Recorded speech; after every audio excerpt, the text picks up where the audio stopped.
Hello नमस्कार दोस्तों, स्वागत है आपका आपके YouTube चैनल ट्रिकी रीजनिंग वाला।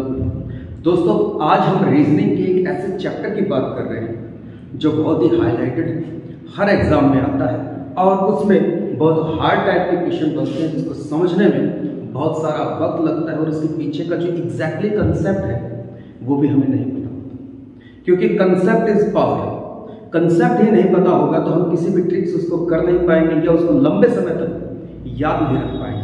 तो हमें कंसेप्ट भी पता होना चाहिए। आप बोर्ड पर एक सवाल देख रहे हैं जिसमें सवाल में लिखा है कि एक पंक्ति में सौरभ बाएं से 37वां है तथा गौरव दाएं से 33वां है। उन दोनों के मध्य 9 छात्र छात्राएं हैं। पंक्ति में कम से कम कितने व्यक्ति हैं? इन अ Q Saurabh 37 from the left and Gaurav 33rd from the right. 9 students between of them. Then how many minimum students in the row will be? कितने होंगे कम से कम व्यक्ति? यहाँ पे सवाल कम से कम का पूछा गया है। इसके दो कंसेप्ट बनते हैं, दो कंस्ट्रक्शन बनते हैं, वो कैसे होंगे वो ध्यान में नहीं रहते हैं। तो इस तरह के सवाल एग्जैक्टली हूबहू सेम एग्जाम में आते हैं और बच्चा इसका आंसर गलत लगाता है। वो या तो मैक्सिमम बताएगा बाय डिफॉल्ट या डिफॉल्ट कंस्ट्रक्शन के अकॉर्डिंग बताता है। बट ये काम कैसे होगा, इसके पीछे का कंसेप्ट क्या है वो भी मैं बताऊंगा। लेकिन एक बार मैं 5 या 7 मिनट इस कंसेप्ट को पूरे को रैंकिंग को रिवाइज कर देता हूँ। रैंकिंग के दो कंसेप्ट बनते हैं आपके। एक तो नॉर्मल रैंकिंग जिसमें समूह में कुछ लोग बैठे होते हैं, चाहे वो ग्रुप में हो चाहे पंक्ति में हो या ऊपर से नीचे से बाएं से दाएं से आगे से या पीछे से। इस तरीके की टर्म्स में वो बच्चों की संख्या बताता है कि आगे से 15वां है, पीछे से 17वां है, बताइए पंक्ति में कितने लोग हैं। तो ये कंसेप्ट कैसे बनते हैं? क्या ये फेक कंसेप्ट है या रियल कंसेप्ट है? ये बिल्कुल एक्चुअली रियल कंसेप्ट है। अगर आप किसी क्लास में बैठे हैं तो आपका रैंक कहीं ना कहीं से बनता होगा। यदि आपने छोटे स्तर पर क्लासेस की हैं लाइक 8वीं 7वीं 6वीं, तो आपको एक प्रोग्रेस रिपोर्ट मिलता था, उसमें दिया होता था कक्षा में स्थान 17। अगर आपको कोई भी साइड ना बताई गई हो बाएं से दाएं से ऊपर से नीचे से, तो बाय डिफॉल्ट वो बाएं से होता है, ऊपर से होता है, आगे से होता है। जैसे तो इस कंसेप्ट को समझने के लिए पहले मुझे उस कंसेप्ट को समझना पड़ेगा जहां से रैंकिंग स्टार्ट होता है। तो वीडियो को शुरू करने से पहले मैं अपने बारे में बता दूं। मेरा नाम है जय चैन और मैं हूं आपका ट्रिकी रीजनिंग वाला। तो दोस्तों और वीडियो को शुरू करते हैं। तो चैप्टर का नाम है आपका रैंकिंग, ठीक। और रैंकिंग में कंस्ट्रक्शन जो होता है वो एक लाइन पर हम बनाते हैं समझने के लिए, क्योंकि इसी तरीके से लोग बैठे होते हैं। या तो लोग बैठे होते हैं ऐसे ऊपर और ये जो एंड होता है पंक्ति का ये नीचे का होता है, नीचे का होता है। आपको लाइन ऐसी ही लेनी है। निर्जीव वस्तुओं का, नॉन लिविंग थिंग्स का अपना कोई लेफ्ट राइट नहीं होता है, बट सजीव लोगों का अपना लेफ्ट राइट होता है। बट वो किस कंडीशन में होता है? जब आपको डायरेक्शन बताई गई हो कि ये लोग उत्तर की ओर मुंह करके बैठे हैं, यानी कि नॉर्थ फेस्ड होकर बैठे हैं या साउथ फेस्ड होकर बैठे हैं या ईस्ट की तरफ मुंह करके है या वेस्ट की ओर है। लेकिन अभी कुछ नहीं बताया गया है। डायरेक्शन आपको ना दी जाए तो आपका बायां बायां और आपका दायां दायां, इस तरीके से ही आपको ट्रीट करना है। तो यही आपका बायां होगा और यही साइड आपकी ऊपर की साइड पे होती है और यही साइड आपकी आगे की साइड पे होती है। ये वाली साइड आपकी दाएं साइड होती है और यही साइड आपकी नीचे की साइड होती है और यही साइड अगर ये आगे है तो ये पीछे की साइड होती है। जो बच्चा इस कंसेप्ट को नहीं समझता है वहां पर एग्जामिनर कुछ टर्म्स बदल देता है, कुछ बातें बदल देता है, एक पेड़ की कंडीशन सिचुएशन ले लेता है और पक्षियों का क्रम बताता है, ऊपर नीचे आगे पीछे दाएं बाएं, तीनों ही चीजें बोल देता है। अब लोग उसको अपने हिसाब से ऊपर नीचे दाएं बाएं बैठाते हैं, उनका क्रम बनता ही नहीं।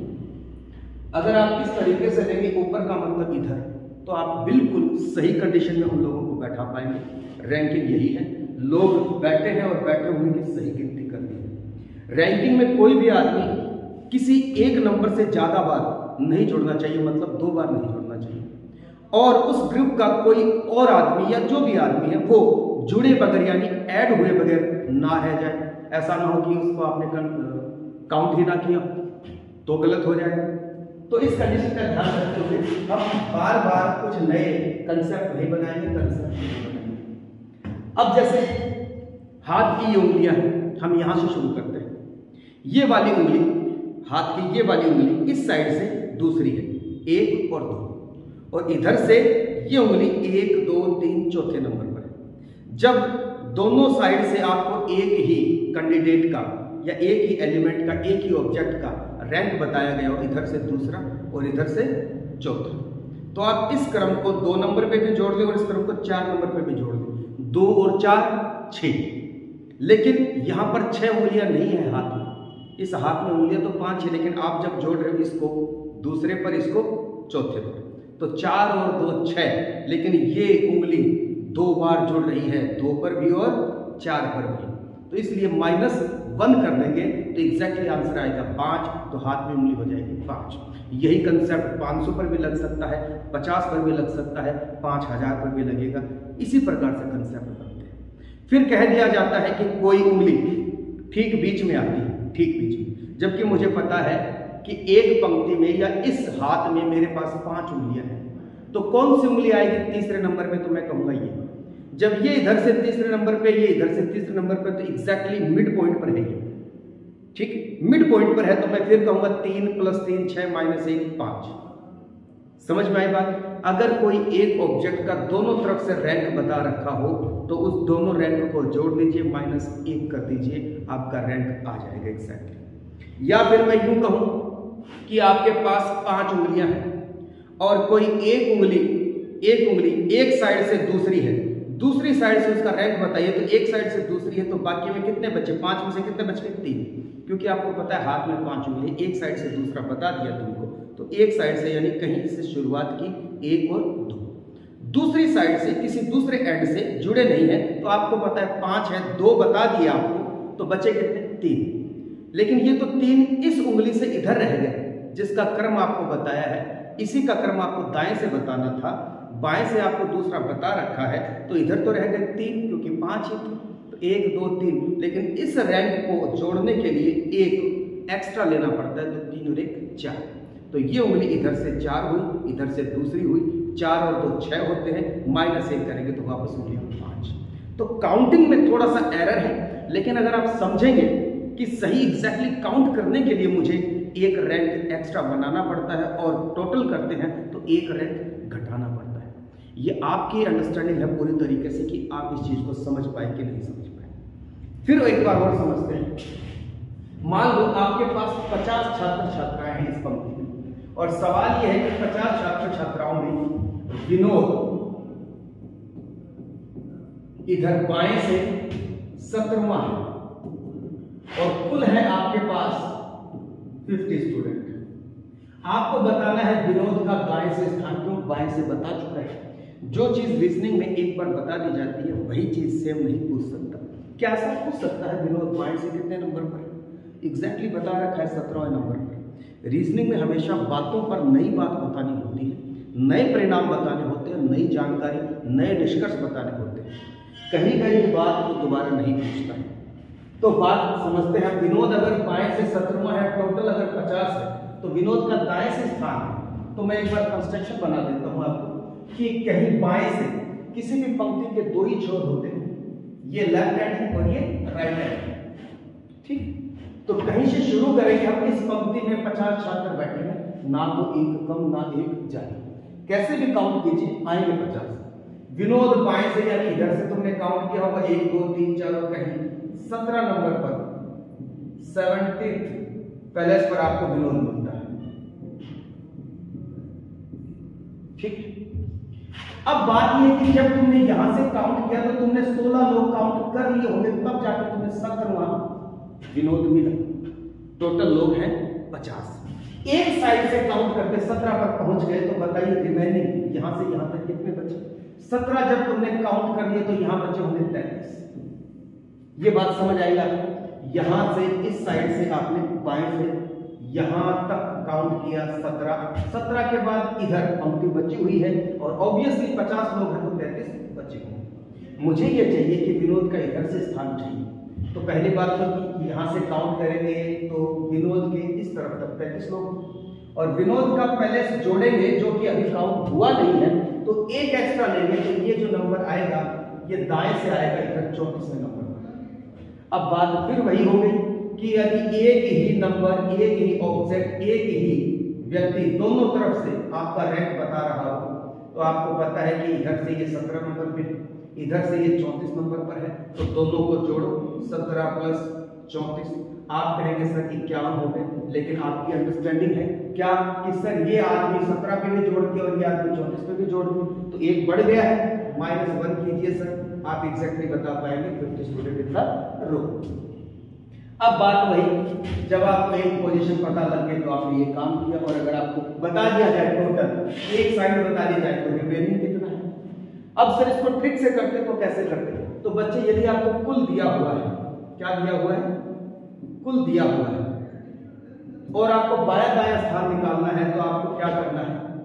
बाएं दाएं स्थान के निकालने के लिए कुल अगर आपको दिया हुआ है तो उसमें से माइनस करेंगे, कुल माइनस जो भी पहले से दिया गया हो बायां या दायां, बायां या दायां स्थान और -1। ये क्यों किया -1? कोई एक एक्स्ट्रा जुड़ रहा होगा काउंटिंग में तभी -1 किया है। यदि सर कहीं +1 हुआ तो इसका मतलब जिसका स्थान तुमको जानना था, लाना था, फाइंड आउट करना था, उसका स्थान तुम अभी नहीं लेकर आ पाए तो एक ज्यादा कर दिया होगा कि एग्जैक्टली एक ज्यादा करोगे तो पहले से बनेगा। अब क्या करना है? कुल आपके पास प्लस, सॉरी यहां प्लस होगा, यहां प्लस होगा स्थान, अगर आप कुल आपको दे रखे और बायां दायां स्थान निकालना हो तो प्लस होगा। क्यों होगा बताते हैं।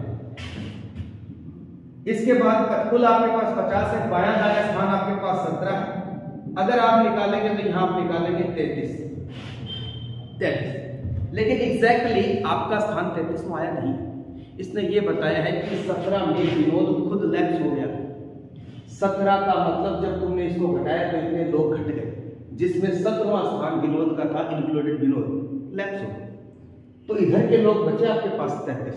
मुझे ये रैंक चाहिए था और मैं इधर लोगों को बता रहा हूं कि इधर बचे, तो ये बचे हुए लोग हैं। तो अब इसमें अगर आप +1 कर देंगे 33 +1 तो आपको पता लगेगा ये स्थान आएगा आपका 34। समझ में आएगा?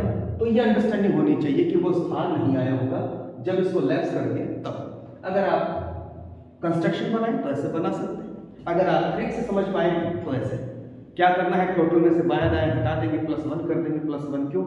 जिस आदमी को आप जोड़ना चाहते थे वो लैप्स हो चुका है, इसलिए उसका रैंक लाने के लिए +1 करते हैं। बाकी आप चीजें समझ गए हैं। अब बात करते हैं उस कंसेप्ट की जिसकी बात हम कर रहे थे। सवाल है हमारा ये,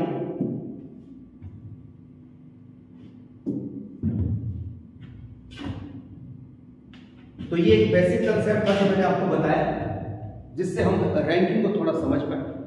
अगर आप और भी सवाल रैंकिंग के इसी प्रकार के, जो हालांकि शुरुआत कंसेप्ट से लेकर एंड पॉइंट तक जाते हैं, उसके लिए YouTube पर वीडियो आप देख सकते हैं रैंकिंग। मैं उन सवालों की बात कर रहा हूं अभी जो वाकई में एग्जाम में हूबहू आते हैं और पूछ लिए जाते हैं और हमारे पास या तो रटिफिकेशन होता है या भूल जाते हैं, कंसेप्ट भी होना चाहिए। एक पंक्ति में सौरभ बाएं से 37वां तथा गौरव से दाएं से 33वां है। उन दोनों के मध्य 9 छात्र छात्राएं हैं। पंक्ति में कम से कम कितने व्यक्ति हैं?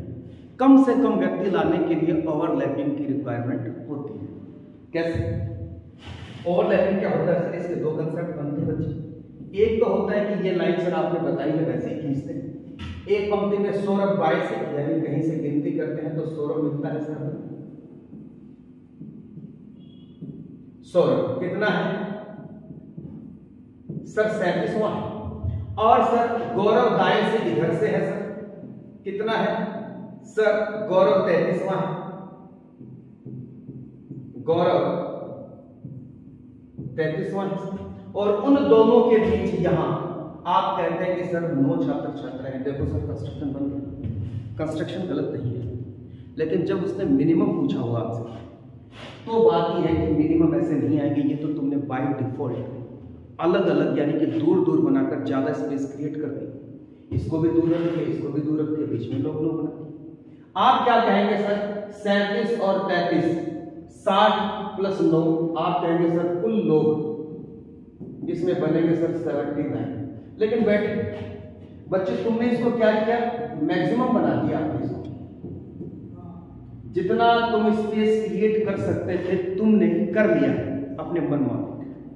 सवाल जो पूछा उस हिसाब से आपने बनाया नहीं, लेकिन आपको ऐसा लगा कि ऐसा ही तो है, बीच में लोग हैं, सौरभ 37 में, इधर गौरव 33 में।